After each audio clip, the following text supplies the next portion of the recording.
आई गौरी सीतानाथ प्रेमानंदे अगवारे हरि हरि बोलो निदाई गौरी सीतानाथ प्रेमानंदे अगवारे हरि हरि बोलो। समावेत भक्तबृंदेर चरणे आमार कोटि कोटि दंडवत प्रणिपात। श्रीमद् भागवतेर एकादश स्कंधेर अवधूत संबाद सुनছেন আপনারা। श्रीमद् भागवतेर एकादश स्कंधे আমরা দেখি नवयोगींद्र संबादे प्रथम যে যোগীন্দ্র সেই কবি যোগীন্দ্র সেই যোগীন্দ্র নীল মহারাজকে গুরুকরণের উপযোগিতার কথা শোনালেন। বললেন মহারাজ, গুরু কৃপা না হলে কখনো ভগবত কৃপা লাভ হয় না। এ কথা বেদমাতা উচ্চকণ্ঠে জগৎকে শুনিয়েছেন। आचार्यवान पुरुष स वेद। आचार्यवान माने बोलें जार आचार्य হয়েছে অর্থাৎ যার গুরুর কাছে দীক্ষা হয়েছে সেই ভগবানকে জানতে পারে। आचार्यवान पुरुष वेद। যিনি आचार्यवान তিনি ভগবানকে জানতে পারেন। महाप्रभु सनातन गोसाईपाद के बोलছেন भक्ति राज्य प्रवेश करते गেলে सनातन प्रथमेই गुरु पादाश्रय। प्रथमेই চাই गुरुर चरण कमले आश्रय, गुरु पादाश्रय। तस्मात् कृष्ण दीक्षादि शिक्षणम। तार काছে कृष्ण विषयक दीक्षा नेবে এবং তার কাছে কৃষ্ণ বিষয়ক ভজন শিক্ষা গ্রহণ করতে। তসমাৎ এক বচন আছে, যে গুরুর কাছে দীক্ষা গ্রহণ করলেন সেই গুরুর কাছেই কৃষ্ণ বিষয়ক শিক্ষা হবে। তাহলে এখানে পরিষ্কার বলতে শিক্ষা গুরু বলে আলাদা কোনো গুরু নাই। যার কাছে দীক্ষা গ্রহণ করবেন তিনি আপনাকে ভজন শিক্ষা দান করবেন। তাহলে আপনি দীক্ষা নিচ্ছে একজনের কাছে বলেন আরেকজনকে শিক্ষা দিতে হয়, এবার যদি তাকে শিক্ষা দিয়েছেন তাহলে যাকে দীক্ষা কান্তি পালেন তার অমর্যাদা করা হলো না, সেই গুরুকে অবজ্ঞা করা হলো না যে আমি ওই গুরুর কাছে আমি ভজন শিক্ষা পাবো না সেই জন্য আলাদা গুরুর কাছে আমি কান পাতলাম, শিক্ষা গ্রহণ করলাম, তাহলে গুরুকে অবজ্ঞা করা হলো। বলছেন যার কাছে দীক্ষা গ্রহণ করবে তার কাছেই শিক্ষা করবে। এখন যদি মনে করুন বাল্যকালে দীক্ষা গ্রহণ করছি তারপর গুরুর প্রাপ্তি হয়েছে তখন ভজনের শিক্ষা পাইনি, তখন আমার ঠিক গুরুর উপযুক্ত কারো কাছে গিয়ে আমি ভজনের শিক্ষা নিতে পারি। ভজন শিক্ষা সেটা কানে মন্ত্র, তাকে ভজনের শিক্ষা দেবেন। কানে মন্ত্র আমার একবারই হয়ে গেছে, তাকে ভজন শিক্ষা আমাকে দেবেন, ভজনের বিষয়ক শিক্ষা দেবেন। বা মঞ্জুরি হোক যদি পেটে বাকি থাকে মঞ্জুরি হোক দান করবেন। কৃষ্ণ বিষয়ক অনেক মন্ত্র আছে, সব মন্ত্র যদি না পেয়ে থাকি সেসব মন্ত্রগুলো গায়ত্রী যদি না পেয়ে থাকি দিতে পারেন সেগুলো ঠিক সেই গুরুর মতন কোনো যোগ্য ব্যক্তির কাছে দীক্ষা গ্রহণ করা যায়।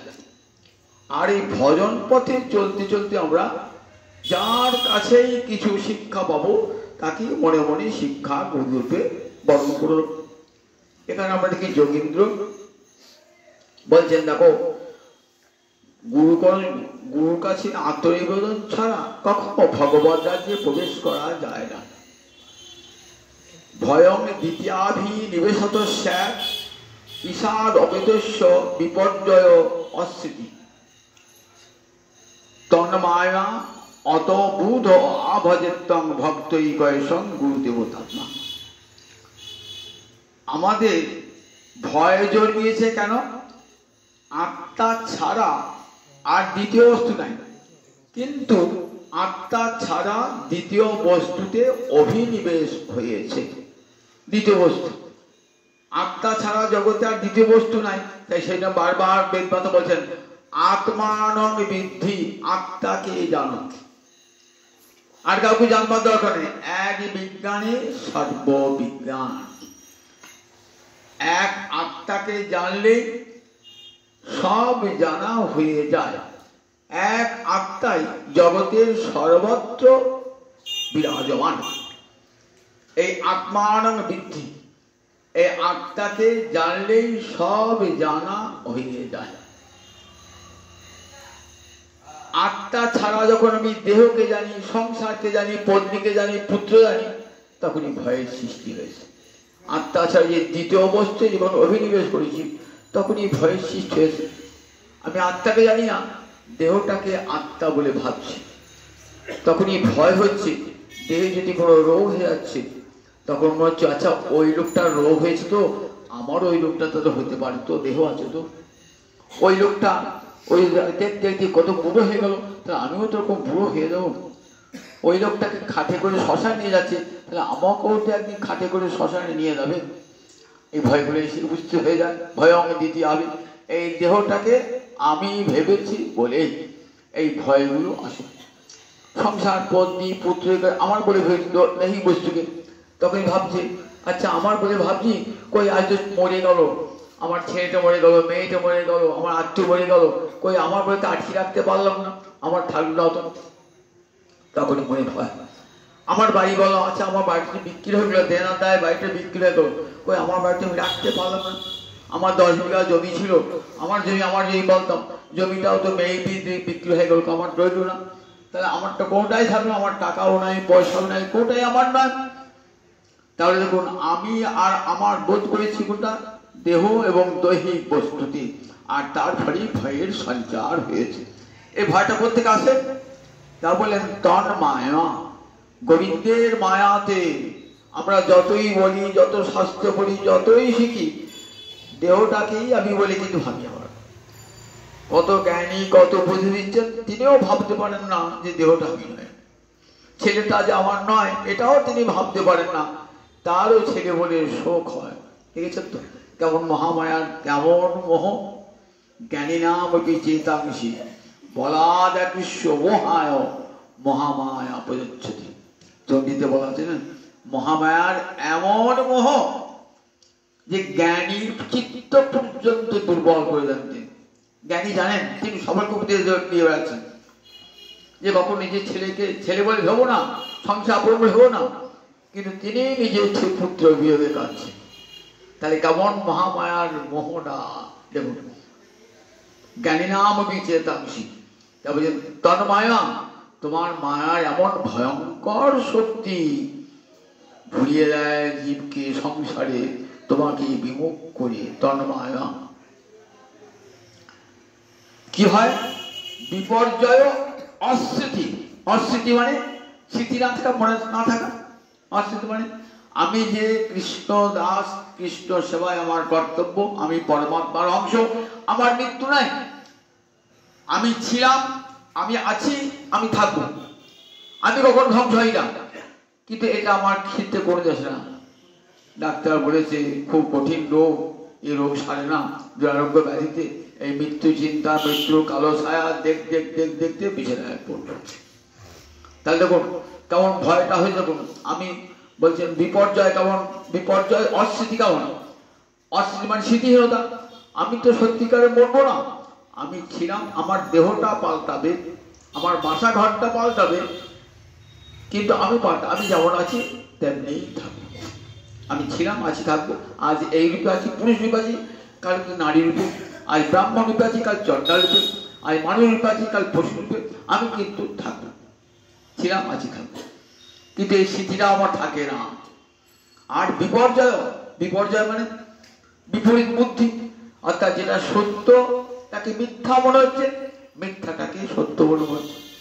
যে সংসারটা মিথ্যা, আমার নয়, আমি জানি, এই যাকে স্ত্রী বলে আজ বরণ করি, যে সে আমার নয়, সে আমার আগেও ছিল না, পরেও থাকবে না।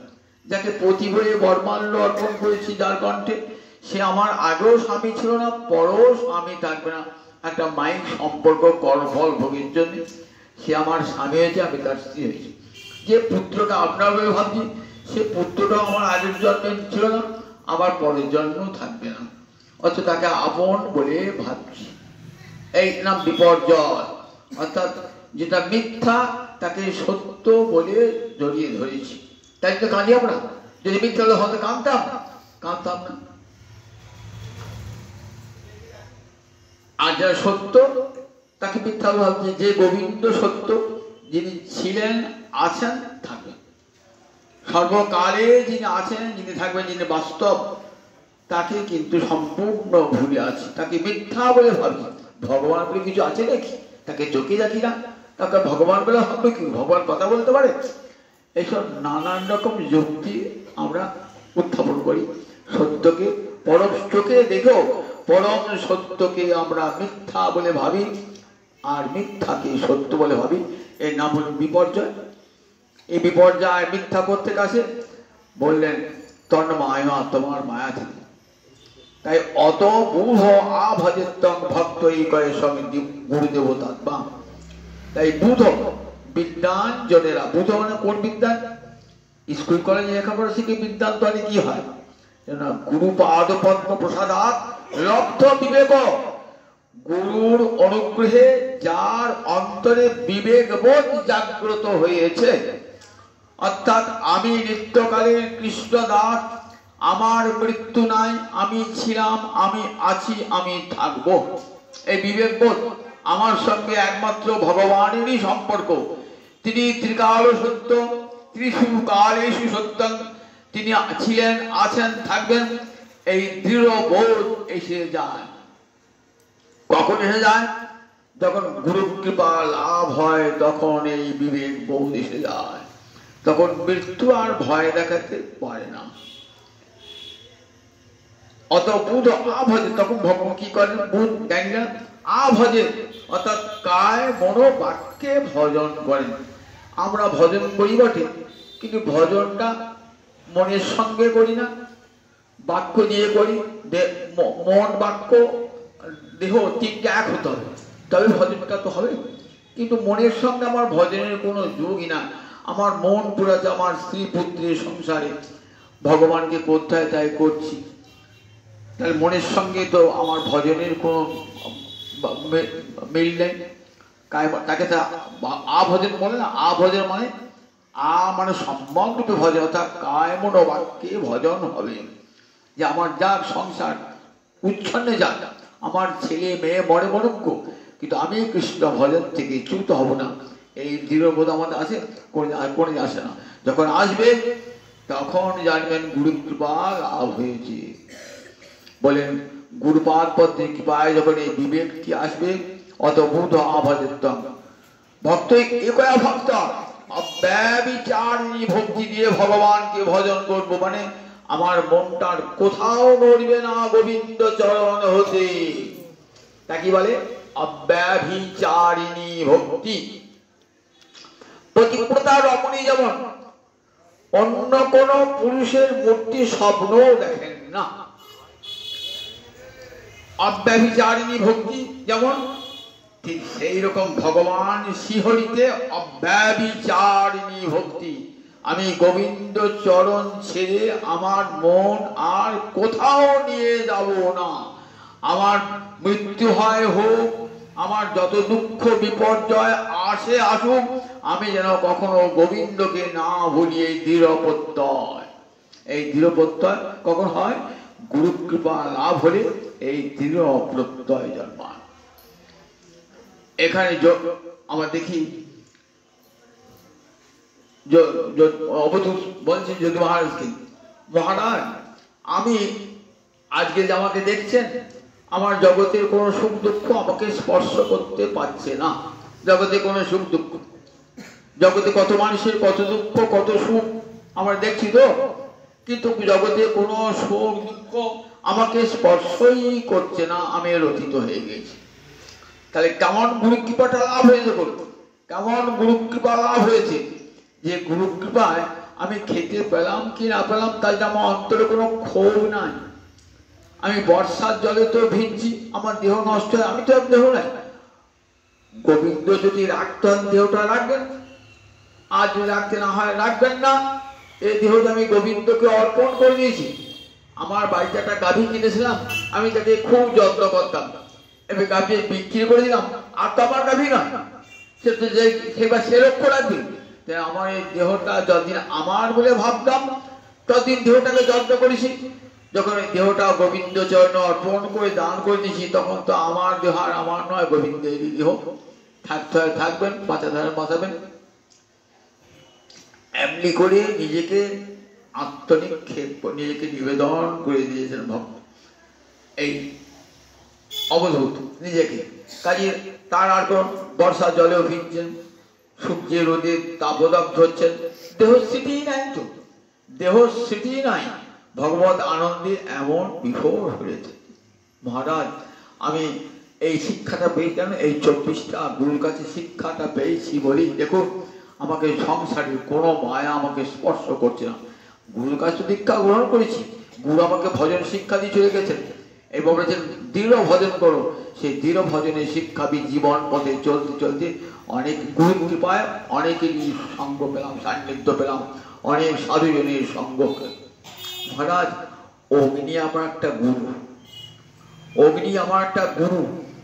আটটা জায়গাতে দাউ দাউ করে আগুন জ্বলছে, মনে মনে ভাবলাম যে এই আগুনটা কেমন আগুন। বললেন তেজস্বী তপসা দীপ্ত দুর্ধস্য উদর ভাজন সর্বভোক্ষ্যপি না দত্তে মলম অগ্নিবৎ। দেখলাম অগ্নিটা কেমন, আস্তে আস্তে আগুনটা আবার ভস্মীভূত হয়ে গেল, তখন তলায় আগুন রয়েছে। কি আগুনটার তেজ, যেন সমস্ত বনটা পুড়িয়ে ছারখার করে দিল। বনের মধ্যে যত পশু ছিল সব পুড়ে শেষ হয়ে গেল। ভয়ঙ্কর তেজ, তার তেজের কাছে কেউ দাঁড়াতে পারছে না। পশু পাখি ছুটে পালিয়ে যাচ্ছে, আগুনটা দাউ দাউ করে জ্বলছে।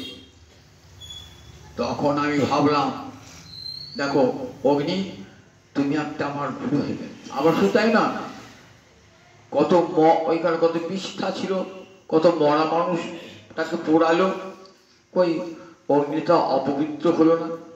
যেমন কার তেমনি থাকলো অগ্নি। বললেন তোমাকে আমি গুরুপদে বরণ করলাম।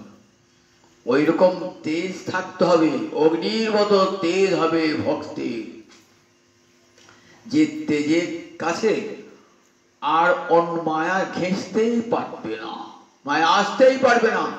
মায়ার কোটি কোটি চর পাঠিয়ে দিল, ভক্তের তেজের কাছে, ভক্তের শক্তির কাছে সব বিনাশ প্রাপ্ত হয়ে যায়। ভক্ত চিত্ত অক্ষুব্ধ, বিকারের কারণ থাকলেও বিকার হবে না। তার সামনে প্রচুর ধনরত্ন দেন, প্রচুর সুন্দরী সুন্দরী রমণী দেন, প্রচুর যশ প্রশংসা দেন, বিত্ত দেন, তবু তার চিত্ত বিচলিত হবে না, তার তেজে সব দূরে সরে যাবে।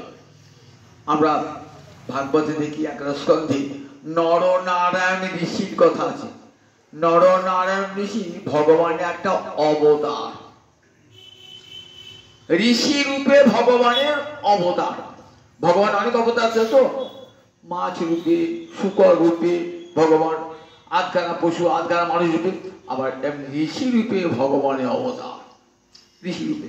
তাকে বলে নরনারায়ণ ঋষি। অর্থাৎ ভগবান দুটো মূর্তিতে, একটা নর মূর্তি আর একটা নারায়ণ মূর্তি। নর আর নারায়ণ একথা আমরা কি বলি, নরনারায়ণ। ধর্মের পত্নী মূর্তির গর্ভে এই নরনারায়ণ রূপে অবতীর্ণ হয়েছে। এই নারায়ণ ঋষি কি করছেন, তপস্যা করছেন, সুকঠোর তপস্যা। যদিও ভগবান, কিন্তু ভক্তের বিষয়ে ভজন করছেন, জগৎকে শিক্ষা দান করছেন। ইন্দ্র ভাবলেন যে আমার এই পদটা কোথায় গ্রহণ করবে ওই তপস্যা, এত সুকঠোর তপস্যা, তপস্যার শক্তিতে আমার ইন্দ্রপদটা ছিনিয়ে নেবে। ইন্দ্রের এমন হিংসা রাজভক্তের, যদি কেউ অশ্বমেধ যজ্ঞ করতো না, 100টা অশ্বমেধ যজ্ঞ করলে সে ইন্দ্রপদ পাবে, ঠিক 99টা হচ্ছে না, যে 100 হবে। ঘোড়া চুরি করিত, দেখলেন সগর রাজা ঘোড়া চুরি করে হতে দিল না। আবার যে তপস্যা করতো না, ভাবতো বোধহয় ওই তপস্যা করে বোধহয় আবার ইন্দ্রপদটা নিয়ে নেবে, আমি আর স্বর্গের রাজা থাকবো না। রাজ শক্তির এমন মোহ, ক্ষমতার এমন মোহ। তাই কি করলেন, দেখলেন দাঁড়া ওই ঋষির ধ্যানটা ভাঙাতে হবে। কি করে ঋষির ধ্যানটা ভাঙানো যাবে? মোক্ষম অস্ত্র সুন্দরী নারী কে নিয়ে যাবে? ওই তো আছে মদন, সে তোমার অনেক ঘৃত প্রজা।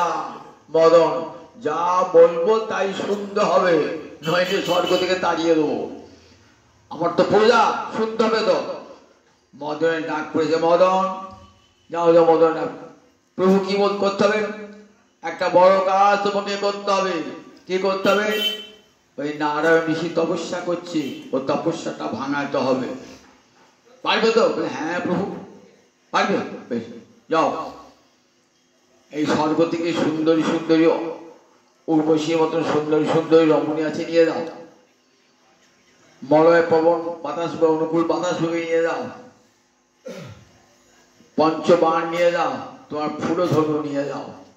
নিয়ে ওই ঋষির ধ্যানটা ভাঙিয়ে দাও, যেমন মহাদেবের ধ্যান ভাঙিয়েছে, ধ্যানটা ভাঙিয়ে দাও। তার তপস্যা ভেঙে দেবে, আসতে হবে না। বলে যে আজ্ঞা প্রভু। মদন তো চলে গেল। যদি একটা ধ্যান যদি ভাঙাতে পারে পুরস্কার পাবে, আরো প্রমোশন হবে তো মদনের। ভাবছে দেখ দেবরাজ ইন্দ্রকে তুষ্ট করতে পারি, আমার কিছু হবে। চলে গেল স্বর্গে যত সব সুন্দরী রম দেখে, এই চলো আমার সঙ্গে। সবাই চলে গেল। মলয় বাতাস ঠিক মতো দক্ষিণ দিক থেকে মলয় বাতাস, এমন সুখস্পর্শ বাতাস যেন প্রেমের হাওয়া বইয়ে দেয়, এমন করে হাওয়া বইবে। বলে বেশ ঠিক আছে।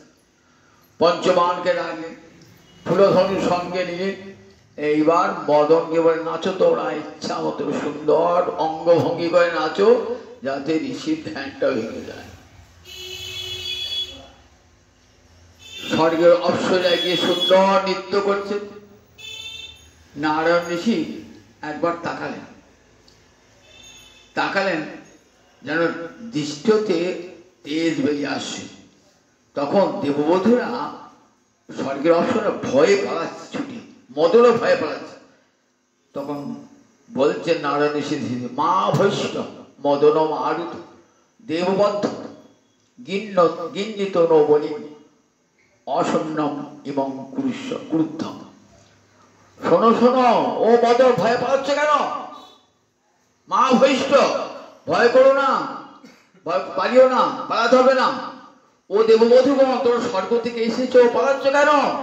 এসো এসো, আমরা অতিথি, আশ্রমে এসেছো তো, আশ্রমে এসেছো। গিন্নিত নবলি, আমার উপহার নাও। অতিথি তোমরা শাস্ত্রে বলেছে, অতিথি এলে তার সেবা করতে হয়। অতিথি সেবা পরম ধর্ম। অতিথি যদি বাড়ি থেকে ফিরে যায় সেবা না পেয়ে, তাহলে গৃহস্থের পরম অমঙ্গল হয়। জানো শাস্ত্রে কি বলেছে? অলাভ পুচিতং কার্যং আতিথ্যং গৃহম আগতি। অরগপি, আপনার পরম শত্রু, আমরা সঙ্গে দিন রাত শত্রুতা করে, আমরা প্রতি মামলা করে চুকেছে, তথাপি যদি আপনার গৃহে আসে তাহলে কি করবেন? তাকে বাড়ি থেকে তাই দেবেন না, তাকে তাড়াবেন না। অরগপি গৃহম আগতে, শত্রু যদি গৃহে আসে আতিথ্যং কার্যং, বললেন তাকে অন্য অতিথিকে যেমন সেবা করো তাকেও তেমনি করবে। যখন চলে যাবে তার সঙ্গে সহ্য করবে, বাড়ি আসবে যখন তখন নয়, তখন শত্রুকেও পরমাদরী অতিথি বলে গ্রহণ করে দেবে। এটা আমাদের ভারতবর্ষের সনাতনী নীতি। শত্রুকেও যদি গিয়ে আসে কখনো অনাদর করে বাড়ি থেকে তাড়িয়ে দিও না। তা শত্রু তো মদন তো শত্রু কেন? তপস্যার শক্তি নিয়ে পালাবি, চুরি করতে এসেছে। আমরা বাড়িতে ডাকাতি করেছে, সব সোনা দানা সব চুরি করেছে। আপনি বলছেন ও ডাকাত কোন, যেও না, আমি লুচি টুচি ভেজে দিয়ে একটু খাও, খেয়ে যাও। যখন কেউ বলে ও টাকা পালাচ্ছে কেন গো? আপনার সব ধন দানা নিয়ে পালালো, সোনা দানা নিয়ে পালালো। এই বলছি না না বসো গো, একটু গরম গরম মিষ্টি আলু ভাজা ভেজে দিয়েছি, খেয়ে দিয়ে যাও।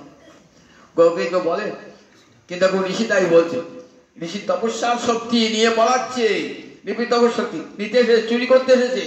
মা ভৈষ্ঠ, ভয় করো না মদন, ভয় করুন না দেববধূগণ, তোমরা এসেছো স্বর্গ থেকে নেমে, আমি মর্তবাসী, আমার তো বড় সৌভাগ্য, তোমরা স্বর্গ থেকে নেমে এসেছো, এসো এসো আমার গিন্নিত নগরে, আমার উপহার গ্রহণ করো, আতিথ্য গ্রহণ করো, আমার আতিথ্য গ্রহণ করো।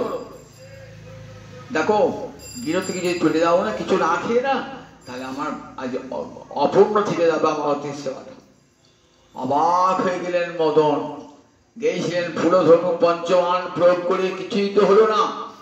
ঋষির এমন তেজ, তপস্যার তেজ, যে দুর্ধর্ষ তেজস্বী তপসাদিত্য দুর্ধর্ষ উদর ভাজন। দেখুন ঋষির তপস্যার ভক্তির কেমন তেজ, সেই তেজে মদনের সব শক্তি পরাভূত হয়ে গেল এক মুহূর্তে। অগ্নির মতো তেজ, যে উনি পুড়িয়ে ফেলতে পারেন, পুড়িয়ে ফেললেন না, যথোচিত আদর করলেন, যথোচিত আদর, অতিথিকে যেমন করে সেবা করে তেমন করে সেবা করলেন। বললেন তোমরা এসেছো কেন? আমার বাড়ি চলে যাবে। বললেন দেবরাজ ইন্দ্র পাঠিয়েছিলেন বলি। বললেন সে আমি বুঝতে পেরেছি, দেবরাজ ইন্দ্র পাঠিয়েছিলেন। বলছেন আচ্ছা দেবতারা এমনি করে স্বর্গে মর্তের কোন ভক্তের অত্যাচার করে কেন দেবতারা? তা বলেন দেবতারা ভাবেন যে মর্তের কোন ভক্ত ভজন করে তারা কোথায় যাবে? তারা স্বর্গের উপর দিয়ে চলে যাবে কোথায়? গোলকে বৈকুণ্ঠে। আর আমরা যে স্বর্গেই পড়ে রইলাম, আমরা স্বর্গেই পড়ে, আমরা তো উপরে উঠতে পারলাম না। তাই তারা হিংসা করে যে আমরা স্বর্গবাসী দেবতা, আমরা গোলকে বৈকুণ্ঠে যেতে পারলাম না, আর মর্তের মানুষ একটা সে ভজন করে চলে গেল গোলকে বৈকুণ্ঠে। তাই কি করে? তারা হিংসা করে, দেবতাকৃত অন্তরায়, তারা অন্তরায় সৃষ্টি করে। হিংসা হয় যে আমরা স্বর্গবাসী দেবতা, গোলকে বৈকুণ্ঠে যাওয়ার ক্ষমতা আমাদের হলো না, আর মর্তের একটা মানুষ সে ভজন সাধন করে আমাদেরকে দেখিয়ে আমাদের স্বর্গের উপর দিয়ে, স্বর্গের পথ দিয়ে হেঁটে চলে যাচ্ছে গোলকে বৈকুণ্ঠে। তাই তারা বহু অন্তরায় সৃষ্টি করে। টিকাকার বলছে না গো না, দেবতারা অন্তরায় সৃষ্টি করেন না। দেবতারা কি করেন? দেখান জগৎকে যে যত বিঘ্ন আসে আসুক, কৃষ্ণ ভক্ত সেই বিঘ্নের মাথায় পা দিয়ে গোবিন্দ চরণে চলে যায়। তাই দেবতা কি করান? ভগবান এটা বিঘ্ন সৃষ্টি করান, জগৎকে দেখান যে দেখো আমার ভক্ত যত বিঘ্ন আসুক না কেন, তার ভক্তির এমন শক্তি যে সমস্ত বিঘ্ন মুহূর্তেই ধ্বংস হয়ে যায়। দেবকৃত যে বহু অন্তরায়, সে অন্তরায় বেরো সোপান বলে দেখো সিঁড়ি উপর থেকে সিঁড়ি বেয়ে উঠতে হয়, তো ওই বিঘ্নগুলো সিঁড়ি তৈরি করে দেয়। ওই বিঘ্নের মাথায় পা দিয়ে ভক্ত চলে যান, গোবিন্দ চরণ কমলে পৌঁছিয়ে যান। আর দেখান যে আমার ভক্ত কোনো কিছুতেই ভয় প্রাপ্ত হয় না, আগুনের মতন সব পুড়িয়ে দেয়। আমরা মহারাজ অম্বরীশ দেখেছেন তো, দুর্বাসার তপস্যার্থে আর মহারাজ অম্বরীশের ভক্তিতে দেখা দিলেন দুর্বাসা, দেখেছো আমার চোখ ঠিকরে আগুন বেরিয়ে পড়ে। জানো তো আমার নিজের স্ত্রীকে আমি চোখ ঠিকরে আগুন বার করে মেরে দিয়েছি। যখন বিয়ে হয়েছিল না, তখন আমার শ্বশুর বলেছিল যে আমার মেয়ে একটু মুখ রাখো, একটু মানিয়ে জুনিয়ে নিও। ঠিক আছে 100 অপরাধ ক্ষমা করবো, তার বেশি ক্ষমা করবো। উনি ছিলেন ও শ্বশুর, মেয়ের নাম ছিল কন্দরী। কন্দর মানে ঝর্ণা, খুব গলর প্রিয়। এসে 3 দিনই সব শেষ। 100 অপরাধ ক্ষমা করেছেন, 100 অপরাধ হয়ে গেছে। এবার 101 একবারে চোখ ঠিকরে আগুন, একবারে পুড়ে পড়ে গেল। তখন অরিমণি বললেন, ও ছুটে এলেন, আমার মেয়েকে পুড়িয়ে মারলে কেন? আমার বাড়িতে ইতিহাস আছে তো, কি বলেছিলাম বিয়ের সময় ছাদতলায়, কি বলেছিলাম তোমার মেয়ে 100 অপরাধ ক্ষমা করবো, 3 দিনে 101 হয়ে গেছে, পুড়িয়ে দিয়েছি। বলে এত অহংকার তোমার? কৃষ্ণ ভক্তের কাছে তোমার এই অহংকার খর্ব হবে। কৃষ্ণ ভক্তের কাছে কাকে ধরে বলবি? মহারাজ অম্বরীশের কাছে অহংকার খর্ব হয়ে গেল। অম্বরীশ কাছে এমন তেজ, ভক্তের তেজ অগ্নির সমান তেজ। একাদশী কার্তিক ব্রত করেছিলেন তো আমরা, ওরকম কার্তিক ব্রত করেছিলেন মহারাজ অম্বরীশ। ব্রতের পর লোকজনকে ভগবান গোবিন্দের সেবা লাগিয়ে এবার ভক্তগণকে খাওয়াবেন। এমন সময় দুর্বাসে এসেছেন, আমি এসেছি। বা আবার যেমনি গলার স্বর একবার বজ্রগম্ভীর গম্ভীর কণ্ঠে, এসেছি, আসুন আসুন অতিথি বর, এ তো মহাভাগ্য, অহভাগ্য মহাভাগ্য, আপনি এসেছেন আমার বাড়িতে। আজ আমার দ্বাদশী ভূত আপনার বাড়িতে করুন, আমার খুব আনন্দ হবে। বেশ, আমি স্নান করে আসছি। ও বাবা, স্নান করতে গিয়েছেন তো গিয়েছেন, উত্তর একাদশী পারণ ফরণ কিছু মানে না ঋষি, খুব অহংকার। একাদশী সবাই কি করবো, ওসব পারণ ফরণ কি মানে না, আমার তপস্যা তেজ আছে। কিন্তু ভক্ত লোক তো পারণ একটা নির্দিষ্ট সময় আছে।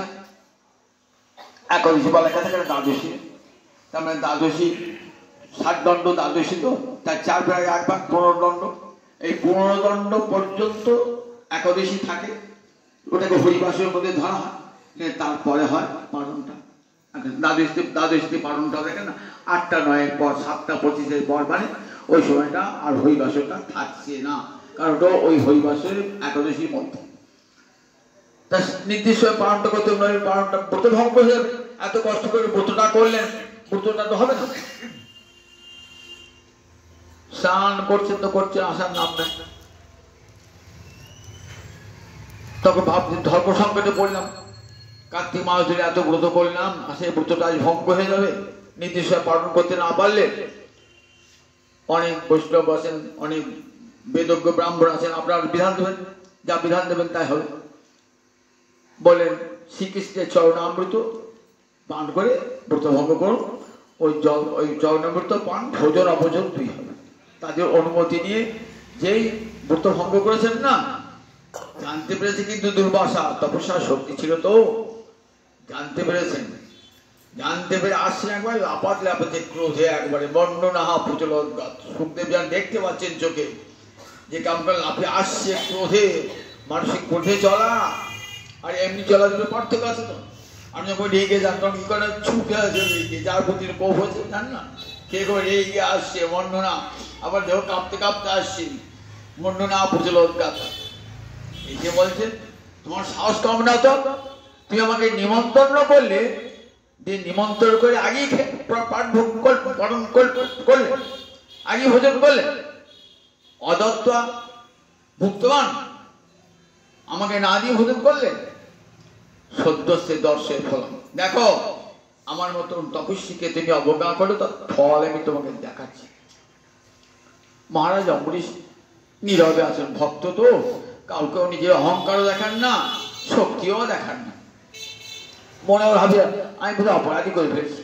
অপরাধ না করলেও ভক্ত ভাবেন আমি অপরাধী, আমার অপরাধ হয়েছে। হাত জোর করে আছেন, দেখবে আমার তপস্যার শক্তি দেখবে। একটা জটা ছিঁড়েছে, জটা দুর্বাসার জটা তো, সে দেশে জটা না, একবার জটাটা মানুষের মতো হয়ে গেছে, আগুনের মধ্যে জ্বলতে জ্বলতে জ্বলতে যাচ্ছে। একবারে কি করবে, মহারাজ অম্বরীশকে পুড়িয়ে মারবে। কাছে যেতে না যেতেই সুদর্শন এসে হাজির। একবারে যে জ্বলছে না, তাই সে পোড়া জ্বলন্ত মানুষটাকে একবারে শেষ করে বলে, কে তোমাকে পাঠিয়েছে? ওই দুর্বাসা ঋষি, দেখি ঋষি কত শক্তি। এবার সুদর্শন ছুটছে, সুদর্শনে এত তেজ, মুনি ভয়ে ছুটছে। বাপরে বাপ, আমার কালালন তুল্লা কৃত্যা সেটা ধ্বংস হয়ে গেল। আবার সুদর্শন পিছন ছুটে ছুটে আসছে, কোথায় যায় কোথায় পালায়। তপস্যা শক্তি তো একবার উপরে চলে গেলে উঠে, কোথায় গেলে একবার 10 দিকপালের কাছে গেছে। কি গো ঋষিবার, আমি জায়গা দেবে, আমি জায়গায় থাকবে, জায়গা দেবে কেন, কি হয়েছে? ওটা সুদর্শন তাড়া করে আসে, বলে সুদর্শন তুই তো অপরাধ করেছো। কৃষ্ণ ভক্তের কাছে অপরাধ হয়ে গেছে। ও বাবা, কৃষ্ণ ভক্তের কাছে অপরাধ করেছো, স্নান হবে না, পালা পালা পালা। এখন আমি এই যে লোকপাল, আমরা দশদিকপাল আছি না, গোবিন্দের করুণায় এখানে বসে আছি, কৃষ্ণ ভক্তের কাছে হবে এখানে স্নান পালা পালা পালা পালা। সুদর্শন তারা ছুটে আসে, কোথায় যায়? ছুটতে গেলেন দশদিক ব্রহ্মার কাছে গেলেন। ও শীতকান্ত ব্রহ্মাকে রক্ষা, পিতামহ রক্ষা করো। কি হয়েছে? আমি কৃষ্ণ ভক্তের কাছে অপরাধ করে ফেলেছি। সুদর্শন তারা করে আসে, আমি রক্ষা করা যাবে না, যার কোপেতে এই ব্রহ্মলোক ধ্বংস হয়ে যাবে। তাহলে কোথায় যায়? শিবের কাছে যায়। শিবান্ত মহাদেব কি হলো? আমি সুদর্শন তারা করে আসছি। কৃষ্ণ ভক্তের কাছে অপরাধ করেছো? আমি তো কৃষ্ণ ভক্ত, আমার বলে আমার এই কৈলাস যারা থাকে সবাই রাম নাম জপ করে, জানো তো? আমি বাঁচতে পারবো না, আমি বাঁচাতে পারবো না, জানো? রাম যা কৃষ্ণতে আমার তো আমার গোবিন্দই তো আমার উপাস। যাও, এখানে যাগ হবে না। তবে বিশেষ আমি মঙ্গলময় সিদ্ধ, তাকে মঙ্গলের পথে করে দিই। যাও তুমি, যার সুদর্শন তার কাছে ক্ষমা চাও। এইবার ভগবান কাছে এলেন। ভগবান বলছেন কোথায় কোথায় গেছি গো? আমি সব ঘুরে এলাম, দশদিকপালে ঘরে ঘুরে এলাম, ব্রহ্মলোক ঘুরে এলাম, শিবলোক ঘুরে এলাম, কেউ বাঁচাতে পারলো না। বলে না, কেন বাঁচতে পারলো না? বলে তুমি না বললে কেউ বাঁচতে পারবে না, সব তোমার অধীন। আমিও তো পারবো না গো তোমার বাঁচতে, কেন? আমিও তো এক জায়গাতে অধীন। ও বাবা ঠাকুর তুমিও অধীন? হ্যাঁ, আমি আমার ভক্তের কাছে অধীন। আহাং ভক্ত বরাধীন। যাও আমার ভক্তের কাছে ক্ষমা চেয়ে নাও। ভক্তের কাছে দেখালে আমার ভক্তের কত শক্তি, অগ্নির মতো তেজস্বী, তোমার তপস্যার শক্তি সেখানে চূর্ণ বিচূর্ণ। শেষকালে মহারাজ অমৃত ভক্ত তো তার তেজ দেখার না, শক্তিও দেখার না। বলে হা হা, আপনি ব্রাহ্মণ, আপনি কেন পায়ে ধরবেন? আমি আপনার পায়ে ধরবো? এত শক্তি থাকা সত্ত্বেও ভক্ত কখনো গৌরব দেখান না, নিজের অহংকার দেখান না, সব শক্তি। অপরাধীর বছর অমানি মানুষ তো অপরকে মান দান করেন, নিজে অমানি সাজেন। চরণ ধরে বলছেন চল আপনার সুদর্শন যদি ক্ষতি পাবি, তুমি সুদর্শন বলো, হে সুদর্শন আমার প্রতি যদি কৃষ্ণ করুণা বিন্দুমাত্র থাকে তাহলে ব্রাহ্মণকে এই তেজ থেকে মুক্ত করো। সঙ্গে সঙ্গে সুদর্শন চলে গেলেন, বললেন আমার গৃহে যদি ভোজন করেন, 1 বছর খান নয়, 1 বছর ঘুরে আছেন, আর 1 বছর তো সেই জলটুকু পান করে মহারাজ অমর বসে আছেন। বলে হ্যাঁ, এমন ভক্তের কাছে আমি খাবো না প্রসাদ, তোমার কৃষ্ণের অধামৃত আমাকে দাও। কৃষ্ণের অধামৃত খেলে চলে গেলেন। বললেন জগতে সবাই তোমার মহিমা জগৎকে বলে যে ভক্তের কত মহিমা দেখো জগতে, স্বর্গলোকে তোমার এই কথা পাঠ হবে। তাহলে বলেন এখানে অবধূত বলছেন কেমন তেজস্বী তপসাদিত্য দুর্ধর্ষ উদর ভাজন। দুর্ধর্ষ কোন চিত্তের বিক্ষোভ আসে না, ধন দৌলত অর্থ স্ত্রী পুত্র কেউ চিত্তকে বিক্ষোভ করতে পারে না। আবার কেমন বললেন সর্বভোগ্য প্রিয়, আগুন তো সব খায়, সব খায়। আগুন মরা পড়াচ্ছে, আপনি আগুনকে বলতে বলছেন আগুন তুই মরা পুড়িয়েছ, তুই ভালো করে চান টান বইয়েছ, তোমাকে আমি জ্বালাবো, আমি ঘরে আগুন জ্বালাতে পারছি না। কেউ কোনো গল্প শুনেছেন? শুনেছেন? আগুনটা মরা শ্মশান সে মরা পড়াচ্ছি, এবার আপনি বাড়িতে আগুন জ্বালাবেন, যে রান্না করবেন, তা আগুনকে বলেন কি যাও আগুন তোমার গঙ্গায় চান করছো না, তবে তোমাকে জ্বালাবো বলেন না? কেউ তো বলেন না। তাহলে আগুন সে মল পুড়িয়ে মরা পুড়িয়েও সে শুদ্ধ। বরং আপনার বাড়িতে যদি কোনো জিনিস অপবিত্র হয়ে যায়, ধরুন আমার ঠাকুরদের বাসন, হয়তো আমি বাসনের সঙ্গে কোনো ছোঁয়া লেগে দিয়েছি, তখন কি করবেন? তখন বলেছিল কোনো কিছু পবিত্র না বলে আগুনে টিকিয়ে দাও, আগুনে টিকিয়ে দিয়ে পবিত্র হয়ে যাবে। তাহলে আগুন এমন পবিত্র যে অপবিত্র জিনিসকেও পবিত্র করে দেয়। অগ্নির এমন ধর্ম রয়েছে অপবিত্র জিনিসকে যে পবিত্র করে দেয়। ঠিক তেমনি সাধুর এমন না, সাধুর অঙ্গ পরশে, সাধুর দর্শনে, সাধুর সঙ্গমে মানুষ জীবন পবিত্র হয়ে যায়। যেটুকু মন বলেন না সর্বভোগ্য হয়েও যেমন অগ্নি ভয়ঙ্কর দুর্ধর্ষ তেজ, তাকে কোনো পাপ স্পর্শ করতে পারে না, ঠিক তেমনি সাধু কি করেছেন ভজনের বলে সর্বকর্মকে পুড়িয়ে ছাই করে ফেলেছে। কোনো পাপও তাতে লাগে না, কোনো পুণ্য তাকে লাগে না। পাপ পুণ্য ফল কাদের? আমাদের ভজন সাধন নাই বলে পাপের ফল ভোগ করতে হয়, পুণ্যের ফল ভোগ করতে হয়, কারণ কর্মকে ধ্বংস করতে পারি নাই। তো ভজনের ফলে গীতা পড়লে দেখবেন কখন কর্ম ধ্বংস হয়, ভজনের ফলে সর্বকর্ম, জ্ঞানান্বিত দ্বারা সর্বকর্ম ধ্বংস হয়ে যায়। ভক্তিরূপ জ্ঞানের দ্বারা সমস্ত ভজন বললেন, ভজনের ফলে সমস্ত কর্ম পুড়ে ছাই হয়ে যায়। কর্ম যদি পুড়ে ছাই হয়ে গেল তাহলে কর্ম ফল দেবে কি? আর ফল দিতে পারে?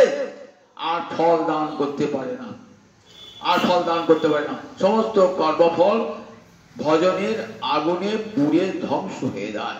তাই সর্বকর্ম দহন সমর্থানাম, কৃষ্ণ ভক্ত সমস্ত কর্মকে পুড়িয়ে ছাই করে দেয়। তার ফলে কোনো পাপ পুণ্য তালিকার স্পর্শ করে না। ভক্ত ভজন করতে করতে এমন জায়গায় পৌঁছে যায় যে যখন আর কোনো পাপ পুণ্য তাকে স্পর্শ করতে পারে না। বলেন অগ্নি সমান তেজ হয়ে যায় ভক্তি। তাই অগ্নিকে আমি গুরুপদে বরণ বলে, অগ্নি আমাকে তুমি আমাকে ভজন শিক্ষা দিলে আমি যেন ভজন করি ঠিক এইরকম তোমার মতো দুর্ধর্ষ হতে পারি, আমার চিত্তে যেন কেউ বিকার জন্মতে না পারে, আমাকে দেখলেই যেন জগতে অন্য মানুষ পবিত্র হয়ে যায়। এই শিক্ষাটা আমি অগ্নির কাছে পেলাম, তাই অগ্নিকে আমি গুরু পদে বরণ করে নিলাম। এমনি করে অগ্নি একটা গুরু হয়ে গেল অবধূত মহারাজের গুরুদেব। জয় নিতাই। আবার আগামী দিন, আগামী শনিবার। জয় নিতাই। জয় জয় রাম।